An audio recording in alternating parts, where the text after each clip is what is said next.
The story begins in 1944 with a woman named Hannah who was living in Germany with her siblings and relatives. After the war, she finally migrated to England, once the Germans were allowed to immigrate under the condition that they work in domestic service for 4 years. Each of her sisters migrated to different places. Months passed until Hannah fell in love with the gardener, who was also German, so they decided to get married. After a while, Hannah became pregnant with her first child and would always send letters to her sisters, informing them of her condition. Hannah gave birth to her first child, Wilmer, and lived a happy life despite living in a small room on the roof of a house. The building was very old, dating back to the 19th century, and therefore it lacked central heating.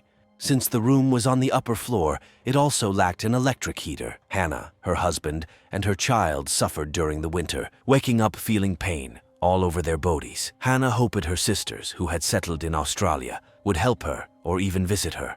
Time passed, and Hannah got pregnant for the second time, growing sadder due to her sister's lack of concern. In the 3rd month of her pregnancy, Hannah was sitting alone in the room while her husband was out working, feeling sorry for herself because it was her birthday, and she cried like a child until she fell asleep. In the middle of the night, she woke up to find the room filled with lights. She pinched the small lit lamp on the ceiling and realized its light couldn't possibly fill the room. In a corner, she found a small child. Thinking it was her son, Wilmer, she smiled at him. But suddenly the child opened his mouth and spoke, saying her sisters were on their way to her, but the eldest would die by drowning.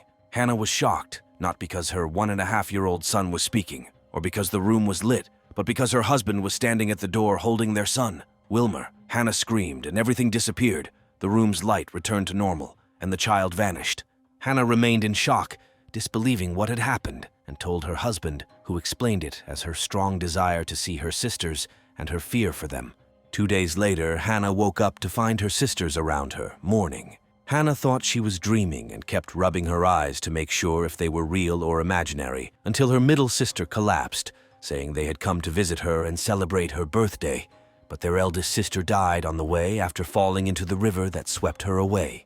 They found her 24 hours later, dead. Hannah collapsed, unable to believe that the child who visited her had told her something true. She grieved and felt guilty about her sister's death, and the birthday turned into a wake. After a while, Hannah finally gave birth to her second child, Harper, who became the reason for her to forget the sorrow over her lost sister. As days passed, Hannah completed her period of domestic service and moved with her husband to a small apartment in London. 2 years later, Harper's distinctive features began to emerge, and Hannah felt as if she had seen him in one of her dreams. After another year, Hannah remembered where she had seen her child before he was even born. He was the same child who came to her in her old room to inform her of her elder sister's death. Shocked, Hannah could not explain what had happened, except that her son had something strange about him she would never understand. As days went by, Harper grew up to be a reclusive child who didn't talk much, as if he lived in his own world, only communicating with his mother and not even playing with his brother. Oddly, Harper never cried, not even letting out a birth cry until after much effort from the midwife.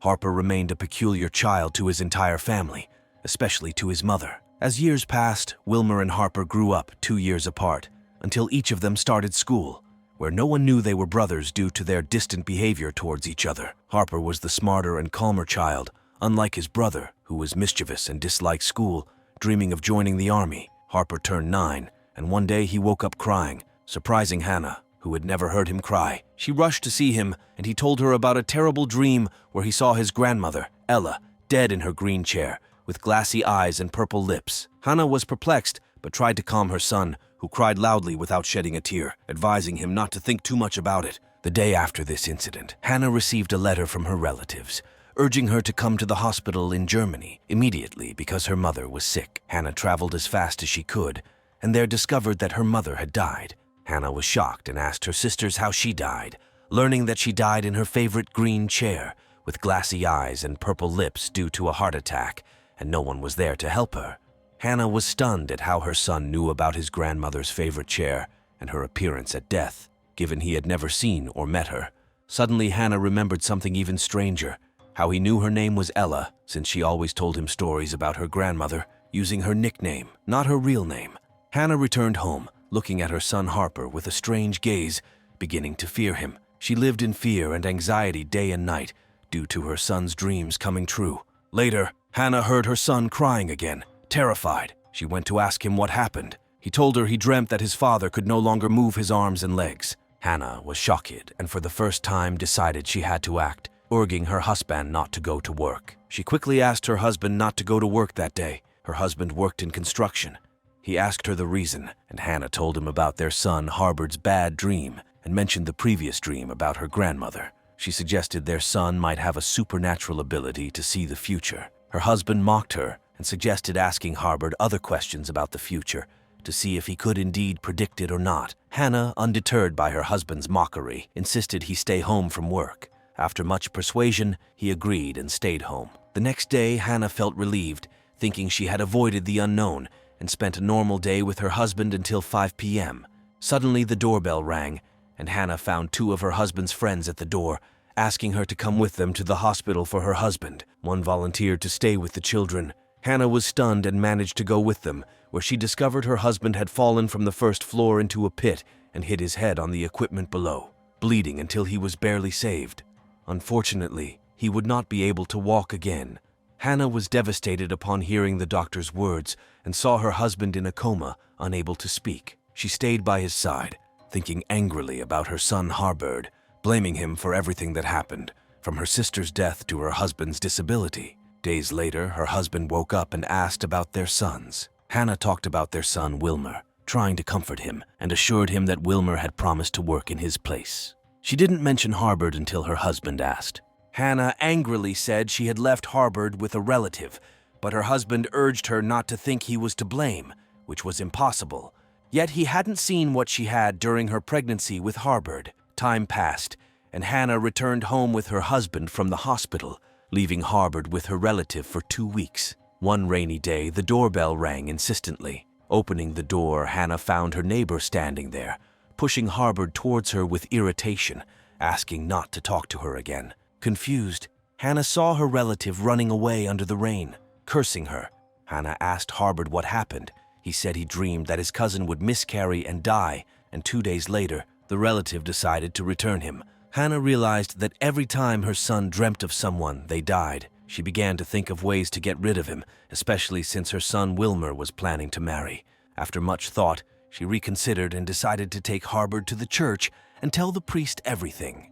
After hearing her story, the priest said Harbord was born with an evil spirit and could only help through spiritual sessions. Hannah agreed and started going to the church every day to rid her son of the evil within him. Finally, Wilmer married his schoolmate, and Hannah forgot all her troubles, happy for her son. However, Wilmer, who was responsible for his pregnant wife, his father, his mother, and his younger brother, decided to join the U.S. Army and fight in Vietnam to support his family.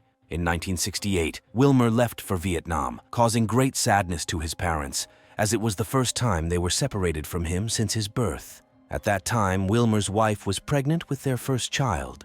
Wilmer joined the infantry in Vietnam, a unit that was often mentioned in the news and newspapers. Hannah hoped for her son's safe return, especially given the difficult situation in Vietnam. While Hannah and her daughter-in-law were praying for Wilmer on TV, Harbord sat next to them, quietly watching his brother. His sister-in-law asked him if he was sad about Wilmer and wished for his return.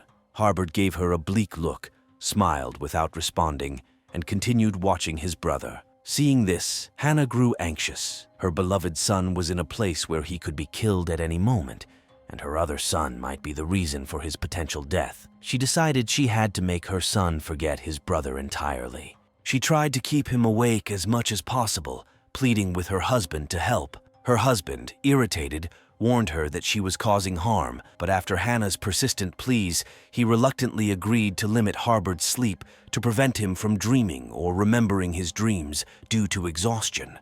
Harbord became tired from the lack of sleep, unfocused, and unable to keep his eyes open during the day. His father, affected by his condition, asked Hannah to let Harbord sleep peacefully and stop her foolishness. Reluctantly, Hannah agreed, entering a state of nervous breakdown. Every time she saw Harbord, she avoided him and refused to speak with him, as if running away from his words. She heard him crying occasionally, but didn't go to him. Realizing that she might not hear his dream or let anyone else hear it from him, she instructed her husband to ignore Harbord if he tried to talk, and they agreed together. Months passed without incident until one day Wilmer's wife visited Hannah. Unfortunately, Hannah wasn't home, so she stayed with Harbord, who asked to share a dream he had about his brother Wilmer. Excited, Wilmer's wife was eager to hear the dream. Harbord revealed that he dreamt Wilmer would return on August 20th and would never leave again. Wilmer's wife was overjoyed and waited for Hannah to return. When Hannah came back, she was told about Harbord's dream of Wilmer. Hannah was shocked and afraid her beloved son might not return safely or might return dead. She immediately sent a letter to Wilmer, informing him of Harbord's dream. Wilmer replied it was impossible for him to return due to the worsening situation in Vietnam and that he hadn't slept for 4 days. A month later, on August 21st, Hannah received a letter from Wilmer confirming Harbord's dream had come true and he would be returning home soon, due to a clerical error supposed to return him on September 20th, not August. The military accepted the letter from Wilmer's wife about the dream, seemingly believing in superstitions. Wilmer mentioned he would be on his way home by the time the letter reached them. For the first time, Hannah was overjoyed with Harbord and ecstatic about his happiness. Finally, Wilmer returned home and told them about his friend Wendell, who matched the description given in Harbord's dream. Wendell, knowing his wife had given birth, decided to take Wilmer's place in battle and died when a tank exploded. Hannah was shocked, realizing death still followed Harbord's dreams. She decided to seek a spiritual medium to explain her son's situation. The medium, upon arrival, pointed at Harbord and asked for confirmation from Hannah, who affirmed he was her son with the problem. The medium sat with Harbord and after some rituals asked Hannah to remember any strange occurrences during her pregnancy with Harbord. Hannah recounted seeing her sister's death as told by Harbord, but denied remembering anything else strange. The medium suggested hypnotizing her to recall forgotten memories. Suddenly, under hypnosis, Hannah remembered a forgotten story. On a rainy December day, she lost an important receipt and went back to the park alone, eventually guided by an unseen force into a dark forest where she found the receipt, but fainted. She dreamed of a man with unclear features telling her she trespassed on their privacy and must be punished, walking up next to graves, unable to see due to darkness. The spiritual medium interrupted the session, suggesting she take Harbord to the same place at the same time to restore his innocent soul. Agreeing, Hannah took 18-year-old Harbord and the medium to the grave site at midnight. For the first time, Harbord cried with tears, expressing fear and begging to leave. Despite his pleas, Hannah forced him to stay, leading to Harbord fainting after screaming for minutes. Terrified, Hannah rushed him to the hospital, where Harbord remained in a coma for a week. Upon waking, he looked at his mother with sadness, diagnosed with trauma and loss of speech. Since then, death ceased in Hannah's family, leading a life free from worry or fear. Every week, she pretends to take Harbord for treatment, but actually visits the same forest, ensuring he remains mute for life, ending the story.